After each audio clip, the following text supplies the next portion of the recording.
Hello friends, welcome to Indian study पर आपका स्वागत है। दोस्तों, आज की इस वीडियो में मैं आप लोगों के लिए जीके का टेस्ट लेकर के आया हूं, जो कि आपके आने वाले एग्जाम सीयूपी जेल वार्डर के लिए बहुत ही ज़्यादा इंपॉर्टेंट है।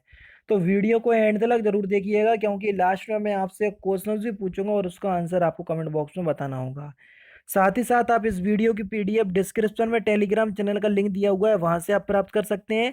पीडीएफ बिल्कुल फ्री में आपको प्रोवाइड करवाई जाती है। तो चलिए स्टार्ट करते हैं और देखते हैं पहला क्वेश्चन। पहला क्वेश्चन आपके सामने, स्वर्णिम क्रांति किससे संबंधित है? तो अगर हम बात करें स्वर्णिम क्रांति की, तो स्वर्णिम क्रांति का जो संबंध है ये उद्यान कृषि से है, यानी कि इस क्वेश्चन का दूसरा ऑप्शन आपका बिल्कुल करेक्ट है। नेक्स्ट क्वेश्चन, निम्नलिखित में से कौन सा भारत के पूर्वी तट का एक प्रमुख बंदरगाह यानी कि पत्तन है? तो जल्दी से बताइए कौन सा है। तो आपका जो सही आंसर हो जाएगा वह हो जाएगा आपका विशाखापट्टनम, यानी कि इस क्वेश्चन का भी दूसरा ऑप्शन आपका बिल्कुल करेक्ट होगा। पृथ्वी की परिधि यानी कि रेडियस लगभग कितनी है? लगभग में आपसे पूछा है। तो पृथ्वी की जो परिधि कितनी है? तो लगभग में हो जाएगी आपकी 13,000 किलोमीटर, यानी कि इस क्वेश्चन का पहला ऑप्शन करेक्ट। भारत ने अंतर्राष्ट्रीय सुनामी चेतावनी प्रणाली को कब अपनाया था? Important questions. तो आपका जो सही आंसर है वो है आपका 2005 में, यानी कि इस क्वेश्चन का दूसरा ऑप्शन आपका बिल्कुल करेक्ट है। भारत ने अंतर्राष्ट्रीय सुनामी चेतावनी को 2005 में अपनाया था। कॉर्ड निम्नलिखित में से किसकी किस्म है? कॉर्ड निम्नलिखित में से किसकी किस्म है? तो ये एक प्रकार की मछली होती है, यानी कि इस क्वेश्चन का दूसरा ऑप्शन आपका बिल्कुल करेक्ट है। कॉर्ड जो है वो एक प्रकार की मछली का नाम है, ठीक है ना। नेक्स्ट क्वेश्चन, संयुक्त राष्ट्र संघ के सदस्य देशों ने विश्व शांति तथा उसकी सुरक्षा की प्राथमिक जिम्मेदारी किसे सौंपी है? तो किसे सौंपी है? सुरक्षा परिषद को, यानी कि इस क्वेश्चन का तीसरा ऑप्शन आपका बिल्कुल करेक्ट है। नेक्स्ट क्वेश्चन आपके सामने कि निम्नलिखित में से कौन सा एक भारत में उत्पन्न सबसे बाद वाला बौद्ध धर्म का ग्रंथ है? Important question. तो कौन सा है? दोहा कोसा, दूसरा ऑप्शन बिल्कुल करेक्ट। अर्थशास्त्र की रचना किसने की थी? इंपोर्टेंट और सिंपल क्वेश्चंस। अर्थशास्त्र की रचना किसने की थी? तो वो की थी कौटिल्य ने, और कौटिल्य का दूसरा नाम क्या था? इन्हीं को चाणक्य कहते थे, इन्हीं को विष्णुगुप्त कहते थे। रामायण का अनुवाद फारसी में किसने किया था? जल्दी बताओ, फारसी की बात हो रही है कि फारसी में रामायण का अनुवाद किसने किया था? तो किसने किया था? तो ये किया था आपका अबुल फजल ने। निम्नलिखित में से कौन सा भारत आने वाला पहला अंग्रेजी जहाज था? Important questions.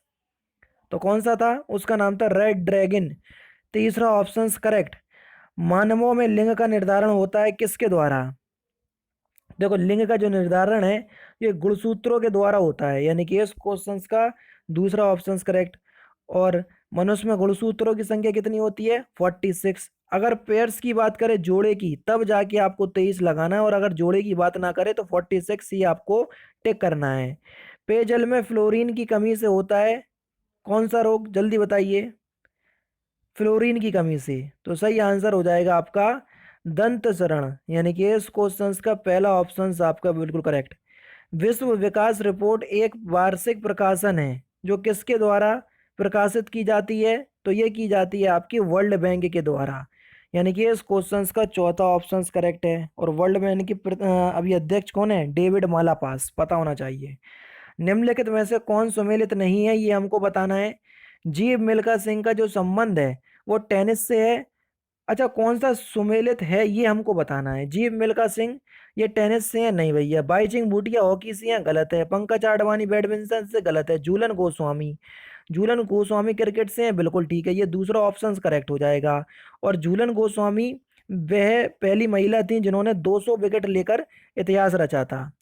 वन अनुसंधान संस्थान कहाँ स्थित है? वन अनुसंधान संस्थान, सिंपल क्वेश्चन है।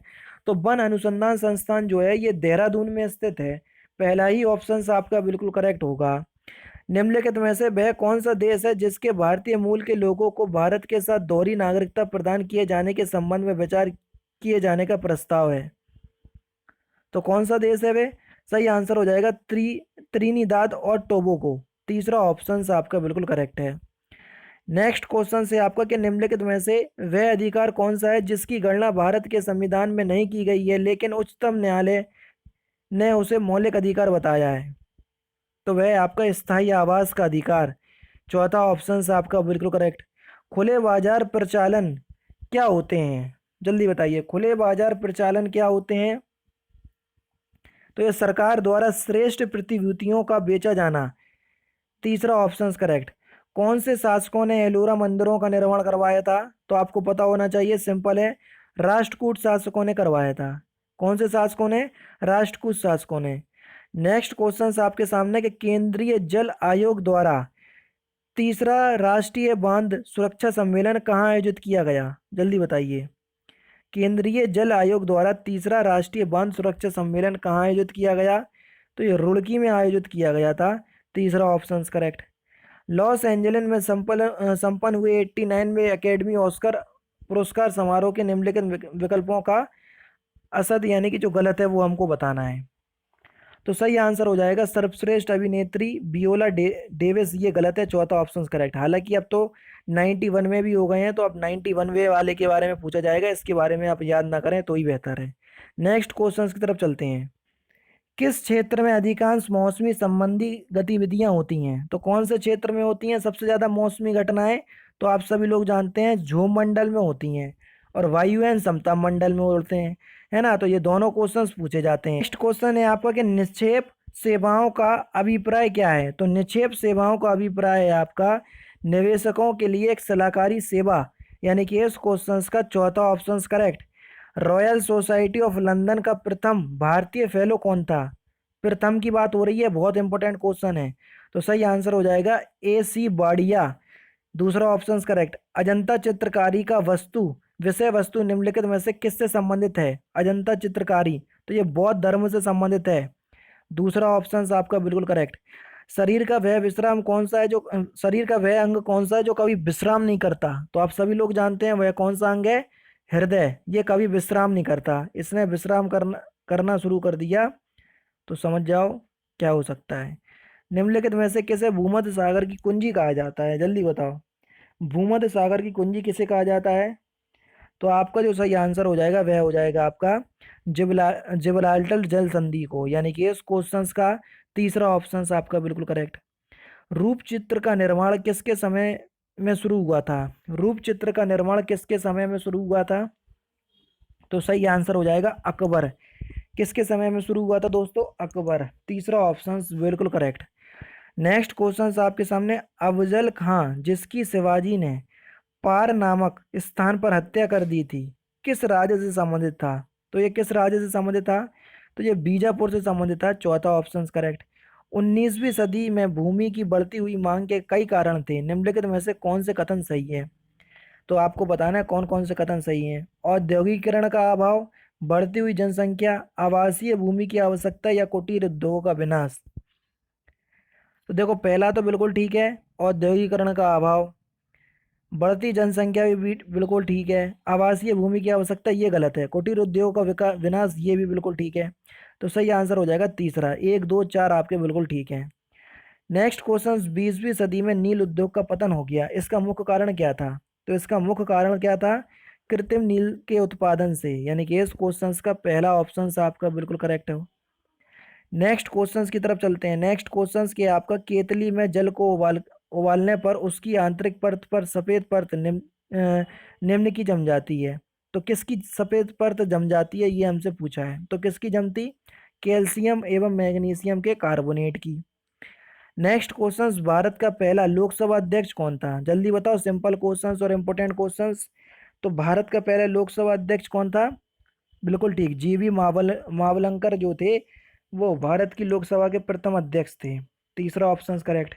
नेक्स्ट क्वेश्चन, वह तत्व जिसका परमाणु क्रमांक एवं परमाणु भार समान होता है उस तत्व का नाम क्या है? तो इस क्वेश्चन का आंसर मुझे नहीं लगता कि आप नहीं बता पाएंगे, तो आप लोग जरूर से इस क्वेश्चन का आंसर बताइए, क्योंकि ये आप लोगों के लिए होमवर्क के लिए है। साथ ही साथ आप इस वीडियो की PDF डिस्क्रिप्शन में टेलीग्राम चैनल का लिंक दिया है, वहां से प्राप्त कर सकते हैं।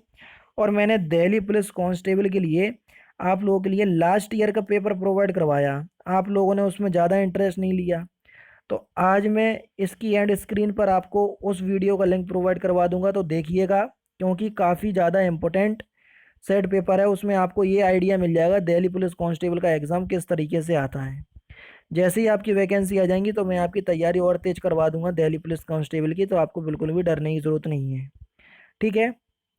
तो दोस्तों फिलहाल की वीडियो में तो सिर्फ इतना ही। अगर आपको वीडियो पसंद आए तो प्लीज़ दोस्तों वीडियो को लाइक कीजिए, शेयर कीजिए और साथ ही साथ हमारे चैनल को सब्सक्राइब करना ना भूलें, क्योंकि मैं रोजाना इसी तरह की वीडियोस आप लोगों के लिए लाता रहता हूँ। नमस्कार दोस्तों, जय हिंद, जय भारत।